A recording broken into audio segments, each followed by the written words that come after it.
नमस्कार, मी पल्लवी. चला झटपट असं उन्हाळा स्पेशल श्रीखंड रेसिपी बघूयात सोप्या पद्धतीने आणि स्मूथली असं श्रीखंड. तर चला झटपट बनवायला घेऊयात. या ठिकाणी मी घेतलेले आहेत काजू आणि थोडेसे बदाम. आता ड्रायफ्रूट्स टाकायचे की नाही हे तुम्हाला आवडत असेल तर टाका, नाही टाकले तरीसुद्धा श्रीखंड खूप चांगल्या प्रकारे तयार होतो. तर आता याची थोडीशी पावडर बनवून घेतलेली आहे. थोडेसे ड्रायफ्रूट जे आहेत ते डेकोरेटसाठी ठेवलेले आहेत कट करून. तर इकडे आता पावडर बनवून झाली आणि हा चक्का जो आहे दह्याचा मी 4-5 तास बांधून ठेवला होता सकाळी, बरं का. तुम्ही रात्रभरसुद्धा ठेवू शकता दही बांधून. तर अर्धा लिटर दही होतं आणि हे गाईचं दही आहे, बरं का. तर मी याला सकाळी सकाळी बांधलं होतं. आता 4-5 वाजलेले आहेत, तर 5-6 तास तरी झाले असतील.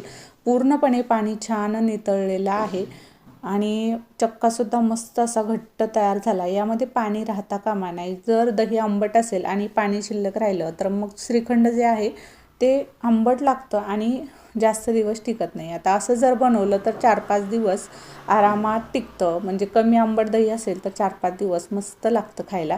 तर या ठिकाणी मी सकाळी सकाळीच केशरच्या काड्या दुधामध्ये टाकून ठेवलं होतं, म्हणजे केशरचा जो अर्क आहे तो छान दुधामध्ये उतरतो. आता चक्का जो आहे तो असा मस्त चमच्याने फेटून घ्यायचा आहे आणि भांडं फेटण्यासाठी असं मस्त उत्तळ घ्यायचं, बरं का. म्हणजे चक्का छान फेटला जातो. तुम्ही विस्कीने सुद्धा हा चक्का फेटून घेऊ शकता. जेवढा तुम्ही जास्त चक्का फेटाल तेवढं स्मूथली असं श्रीखंड तयार होतं. तर मस्त असा 5-10 मिनटं चक्का फेटायचा. चक्का फेटून झाल्यानंतर त्यामध्ये हे केशरचं दूध ॲड करायचं आणि छान मिक्स करायचं. आता दूध टाकल्यामुळं थोडंसं जे श्रीखंड आहे ते स्पायसीसुद्धा होतं तयार. आता तुम्हाला जर जास्त स्पायसी नसेल पाहिजे तर मग तुम्ही थोड्याच प्रमाणात दूध टाका, बरं का. आणि केशरचा फ्लेवरसुद्धा ऑप्शनल आहे. तुम्हाला आवडत असेल तर टाका, नाही टाकलं तरीसुद्धा चालतं. त्यानंतर मी ड्रायफ्रूटची पावडर टाकलेली आहे. आता पावडरमुळे थोडासा कलर चेंज होतो श्रीखंडाचा, पण मला आवडतं म्हणून मी हे ड्रायफ्रूट्स टाकलेले आहेत. आता हे ड्रायफ्रूट्ससुद्धा छान मिक्स करायचं. आता महत्त्वाचं म्हणजे राहिलेलं आहे साखर. तर साखर ही अख्खी न वापरता पिठी साखर बनवून टाकायची, म्हणजे कसं पटकन मिक्ससुद्धा होते आणि श्रीखंडाला थोडंसं साखरेमुळं पाणी सुटतं. त्यामुळे पावडर बनवली की पटकन मिक्स होतं आणि जास्त प्रमाणात पाणी सुटत नाही. तर साखर किती प्रमाणात टाकायची हे तुमच्यावर डिपेंड असेल. जर चक्का 1 वाटी असेल तर अर्धी वाटी साखर असं प्रमाण टाकलं तरीसुद्धा छान गोड लागतं, बरं का. पण ते तुम्हाला जसं कमी जास्त हवं आहे त्यानुसार तुम्ही साखरेचा वापर करा. तर साखर बघा थोडीशी टाकली की लगेच श्रीखंड मस्त असं छान स्पायसी तयार झालेलं आहे.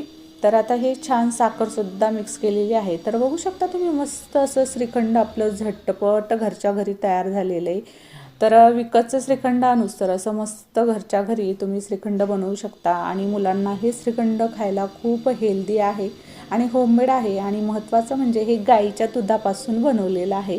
तर चला मस्त ड्रायफ्रूट्स टाकले आणि श्रीखंड तयार झालेले. चला मग आजची छोटीशी रेसिपी आवडल्यास नक्की व्हिडिओला लाईक करा. व्हिडिओ आवडल्यास तुमच्या मित्रमैत्रिणींसोबत जास्तीत जास्त शेअर करा आणि अजून चॅनलला सबस्क्राईब केलं नसेल तर सबस्क्राईब करा. आणि असेच नवीन नवीन व्हिडिओ पाहिजे असतील तर बेलवरती प्रेस करून ऑल करा, म्हणजे तुम्हाला अशाच मस्त उन्हाळा स्पेशल नवीन नवीन रेसिपीज पाहायला भेटतील. भेटूया अशाच एखाद्या नवीन रेसिपीसोबत. तोपर्यंत आता बाय बाय. मस्त खा, स्वस्त राहा. भेटूया नेक्स्ट ब्लॉगमध्ये.